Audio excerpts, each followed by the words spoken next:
Hello, it's me again.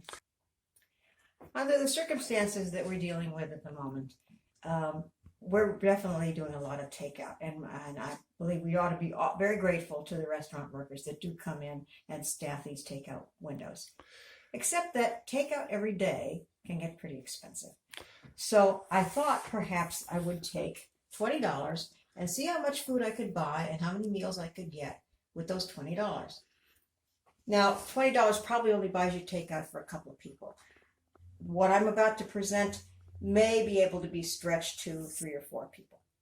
So we're starting out, here's my list of the ingredients that I bought and what I paid for them. So I actually came in under $20, and I'm going to take those $3 maybe and suggest something else I could do with them that's not represented here. So we start out with the ubiquitous rotisserie chicken. Very, very easy, almost always delicious, and you're going to make it even more delicious. Added to that are 3 ingredients that form the basis of a flavor trio. And this is something that's done in a lot of countries. In Italy, it's called a soffritto or a battuta. In France, it's a mirepoix. And in Germany, it's a word that I cannot pronounce. It also... Suppengrüße. There's my director, Suppengrüße. I apologize to the German people. Obviously, I'm a Romance language pronouncer. And to that, I've added the ubiquitous potato and some pasta because we're going to make some soup. These are ditalini. They're sort of like little tubes that have been cut short. And this is orzo, and it's called that because it looks a little bit like rice. So obviously we've jumped a bit in our scene here. I've taken the chicken apart, most parts. So here are my 2 breasts. Mr. Cameraman, if you can come down here. We've got 2 breasts, we've got our wings, and our drumsticks with the thighs. Now, for our first recipe, it's just going to be white meat chicken and whoever likes some dark meat or whatever. And slice it up nicely, present it on the plate like that, We're going to have some carrots and celery. Let me just finish with the chicken for a moment. Now, you take as much of the meat off as you can. Be ruthless and do not worry about handling messy things. Hands can be washed, particularly now. So we're going to pick this over, but just for the purposes of time here, let me get the rest of it off. Now, this is for Doggy. Our dog just loves the chicken skin. All right, here I've got my basically stripped carcass, not completely, but the rest of this will come off when you boil this for stock.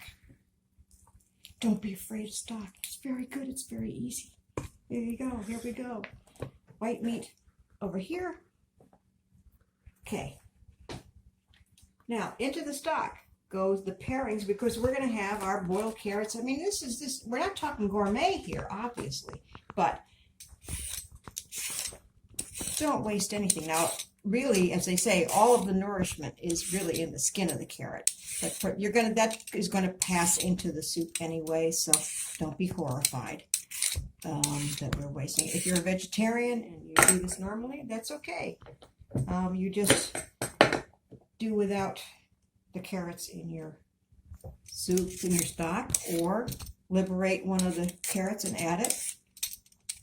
When I prepare vegetables, everything goes into the stock pot. Now, we have our celery. And by the way, don't be afraid of cooked celery.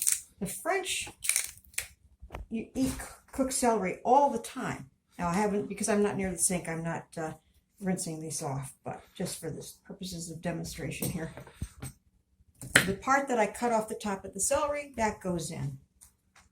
The bottom of the celery, because this is a little woody, that goes in. If I'm doing my onions, Never scrape your board with the sharp side of the knife.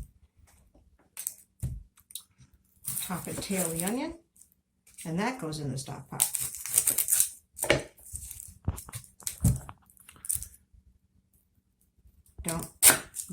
My knife skills are not great. That's why I went with the ceramic knives, because they actually cut beautifully. Unfortunately, they also cut you beautifully. The outer part of the onion with the skin, that goes into the stock pot, even the loose, papery, whatever. Now, what I'm going to do is cut away again. We're going to boil up and make our stock.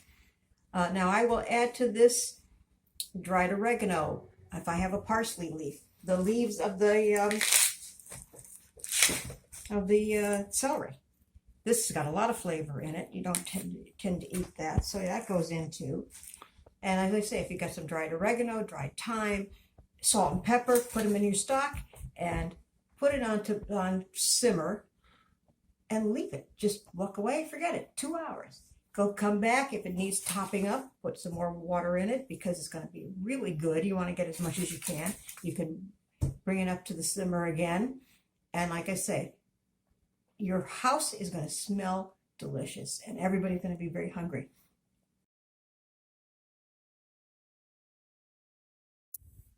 Okay, so now we're at the point where we're actually going to be making some meals. We have our vegetables, carrots, celery, potatoes, and I've added dill to the carrots and some caraway seed to the celery.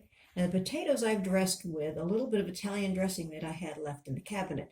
You can use any kind of dressing. Say Thousand Island is your favorite. That's just to change out the usual, boiled potatoes.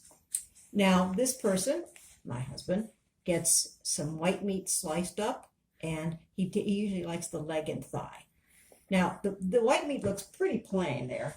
A lot of times, I will use salad dressing for other things. So I'm making up a little bit of a dressing here with some mayonnaise and some Dijon mustard, and it goes very well with the white meat chicken. It actually kind of ups it a notch, so it's not quite so. I mean, it will be very tender and juicy, but it doesn't hurt. Okay, that's our first meal.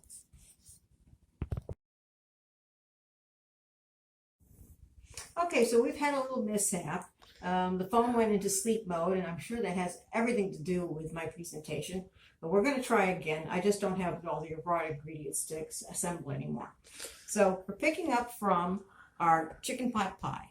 So I put my leftover chopped up chicken, some more celery, some more carrots, some more onions. If you have some mushrooms, throw those in. If you've got any kind of leftover broccoli, whatever. Because chicken pot pie is absolutely delicious, and the more vegetables you put in it, the better. Now, instead of putting that nice crust on top of it, what I'm proposing is get yourself some biscuits or even stale bread or whatever, and you put you notice this is a slow cooker, so I'm going to have it cook for about an hour, just so everything just melds together. You can put cream in here. You can put milk in here.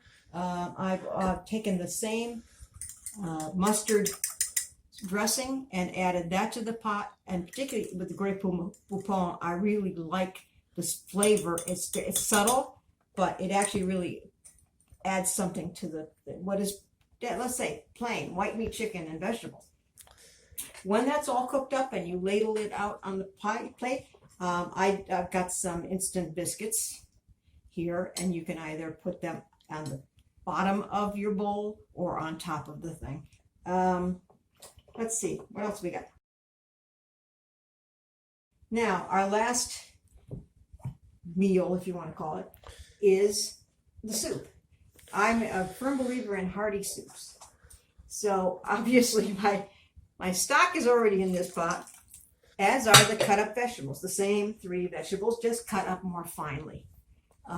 Same thing, you have anything else, a bay leaf, any other greens, some leeks or something, and throw those in. Let it simmer. So then bring it back up to a low boil and stirring. You just want to put the pasta in. Just stir it initially so that the pasta doesn't stick to itself. And then, quite frankly, since this is hot, you can just walk away. Turn off the heat and just leave it. Just come back and just stir it a little bit so that, again, so it doesn't all coagulate. Given the time of year, I'm reminded about how many of my Jewish friends actually make Passover Seder as a family, as a way of pressing upon the children about their heritage. Certainly we Yankees can do the same with our children because this promotes the idea of frugality and self-sufficiency. So I hope you will make this with your family. As I say, it's not to die for, it's not gourmet, but it shows that you can actually take care of yourselves. Now, one thing I wanted to add was this little container here. We all have a million of them. And I get different sense of whether or not they're recyclable. But I recycle them in the garden because I grow melons and zucchini and things that as they get larger need to be off the ground. So I use this little guy flipped on its side and I place my baseball-sized melons as they're starting to get larger on top of this on the ground. This part I use in the spring when I have small seedlings. This guy is, you buy those caps, I forget what they're called, those teepee things that you have to spend money for. Just poke some holes in the top, put this down against the ground. You can put something through to anchor it on the ground. It's only going to work for maybe a week or two because your plants hopefully will get much bigger. To close, I would just want to thank you all for joining me. And if you do post a reaction to this, please be kind.